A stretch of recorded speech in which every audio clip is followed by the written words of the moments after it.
Welcome to the latest episode of my vlog. Today we're in Kaunas, which is the second biggest city in all of Lithuania. Let me show you why this is a city worth taking a day trip to if you happen to be in Vilnius. Kaunas is approximately 100 kilometers west of Vilnius. It takes about 1 hour 5 minutes to get there by train, and your ticket will cost between 5 to 6 euros depending on which train you get. Lithuanian trains are fast, efficient and modern. A short walk from the main train station in Kaunas is the Kauno Stačiatikių Apreiškimo Parapija, or in English, the Kaunas Annunciation of the Blessed Notre Dame Cathedral. It was constructed in 1935 and is one of several Russian Orthodox churches in the city. Religion was very much suppressed during the Soviet era, and many churches were converted into schools, community halls, and even a museum for atheism in one case. It is hard to imagine what things were like back then, as I visited so many beautiful churches in Lithuania, for they have certainly managed to revive a lot of their religious traditions, and many of these churches are in immaculate condition.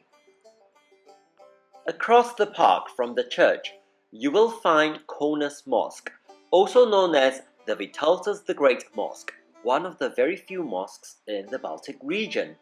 A wooden Kaunas Mosque was first built in 1860 for the Muslim Tatar immigrants who had settled in Lithuania. It was replaced by a brick mosque in 1930. During the Soviet times, however, the building was used for a circus. Not to be missed is the St. Michael the Archangel Church, an absolutely huge Roman Catholic church in the center of Kaunas. In amongst all these buildings, some of which looks derelict, some of which looks a bit unloved, and that one over there just looks incomplete. Like they started a rather ambitious project and just ran out of money. And you have this pretty amazing cathedral right in the middle of all that. This church was completed in 1895 when Kaunas was part of the Russian Empire and was built in a neo-Byzantine style. Like most churches in Lithuania, it is open to the public to visit most days, and even if you are not religious, it is hard not to be awestruck by the amount of dedication put in by the workmen to have created something so incredibly beautiful. During the Soviet era, the church served as an art gallery. This is somewhat bizarre because I almost feel like I'm in the middle of a film set. The streets are unpaved, the buildings look old, unloved. We've got this absolutely gorgeous cathedral back there. It almost feels like I'm in a film set, stepping back in time. In the north of the city is the Christ Resurrection Church, which towers over Kaunas. This building tells the story of modern Lithuania. In 1918, during Lithuania's short-lived independence between the wars, the concept of building the biggest, grandest church arose, and the design for this church was finally conceived in 1928. Construction finally began in 1934, but World War II soon broke out, and Lithuania was plunged into a turbulent period of war, German occupation, and eventually being absorbed into the Soviet Union after World War II. The Nazis used the building as a storeroom, whilst the Soviets turned it into a factory. And it was only after independence, with the breakup of the Soviet Union, that this building was finally turned back into a church after extensive renovations. The building is a fine example of rationalism architecture, and it does remind me a lot of other Art Deco style buildings from the 1920s and 30s. You can pay €2.40 to take the elevator all the way up the tower, or pay just €1.20 if you're willing to walk all the way up with the stairs. The view from the top is absolutely amazing, and you can see all of Kaunas from up here.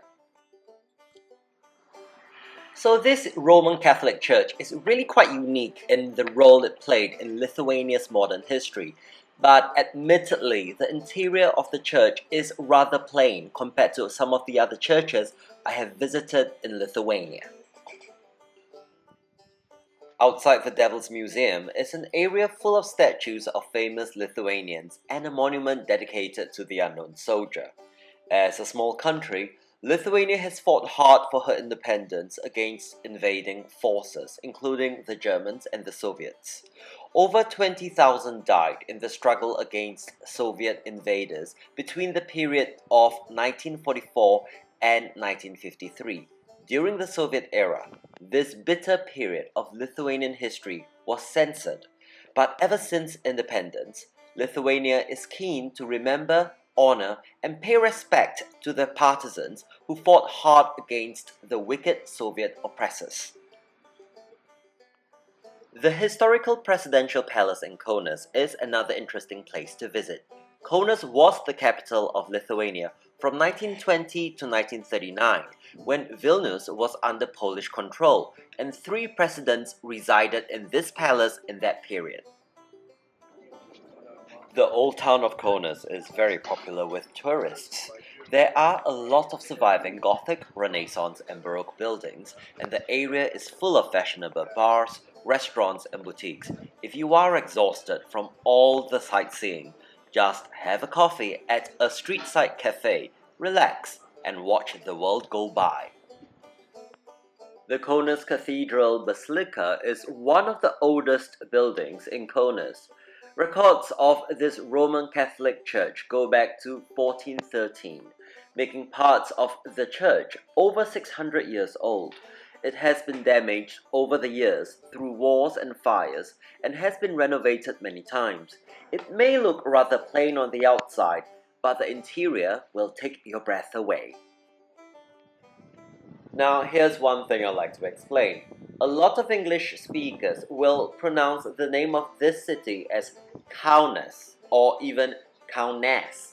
However, it is actually pronounced Kaunas in Lithuanian.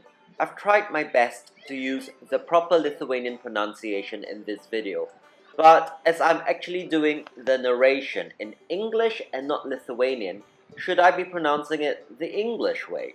After all, I would say Paris, Rome, Munich, Beijing, and Moscow when I'm speaking English, and not Paris, Roma, München, Beijing, and Moscow. Am I being pretentious here? Or should we all try to pronounce place names like the locals? I did make a valiant effort to study Lithuanian for several weeks before this trip, but I could only manage the basics as it is a really hard language, not related to any language I knew. I ended up using English with the younger people and Russian with the older ones, but even when I spoke a little Lithuanian, people usually appreciate the fact that I was making a real effort. I spoke to our Airbnb host only in Lithuanian and Russian, for she didn't speak any English at all. I hope you found this video useful in planning your trip to Kaunas. Many thanks for watching. Subscribe to my channel for more travel videos like this. Labai, aciu ir viso gero!